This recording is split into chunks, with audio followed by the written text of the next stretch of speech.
Hello বন্ধুরা, welcome to our channel. তোমরা সবাই কেমন আছো? আশা করছি খুব ভালো আছো, আর আমিও খুব ভালো আছি। আজকে আমি চলে এসেছি একটা রেসিপি নিয়ে, মাছের ডিমের বড়া। আমরা কম বেশি সবাই কিন্তু মাছের ডিমের বড়া খেতে খুব ভালোবাসি।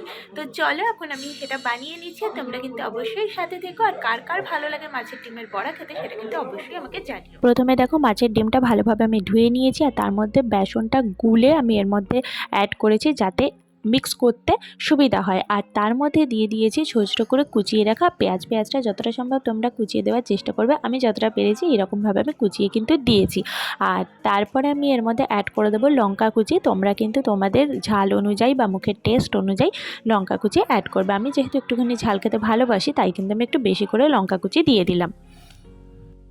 আমি কিন্তু হাত দিয়েই এই সমস্ত ইনগ্রিডিয়েন্টসগুলো ভালো করে মিক্স করে নেব, কারণ আমার মনে হয় হাত দিয়ে মিক্স করলে বেশ ভালোভাবে মিক্স হয়।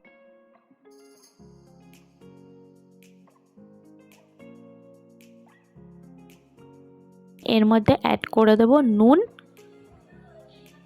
আর তার সঙ্গে অল্প একটু হলুদ গুঁড়ো। এবার এইগুলোকে আমি কিন্তু এর সঙ্গে ভালো করে মিক্স করে নেব।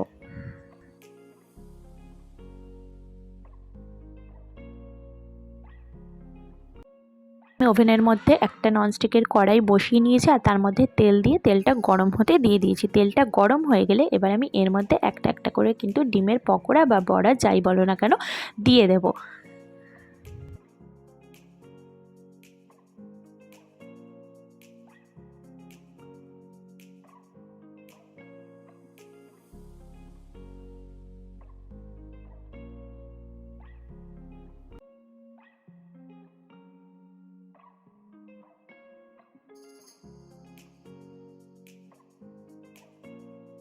একদিক হালকা ফ্রাই হয়ে যাওয়ার পর আমি কিন্তু এগুলোকে উল্টে দিয়েছি। আমি উল্টে পাল্টে খুব ভালোভাবে এগুলোকে ফ্রাই করে নেব।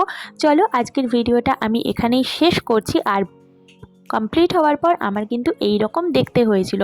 যদি ভিডিওটা ভালো লেগে থাকে প্লিজ চ্যানেলটা সাবস্ক্রাইব করে আমার চ্যানেলের পাশে থেকো, সাথে থেকো। খুব তাড়াতাড়ি নতুন কোনো ভিডিও নিয়ে আবারও তোমাদের সঙ্গে দেখা করতে আসছি। চলো সবাইকে আজকের জন্য টাটা।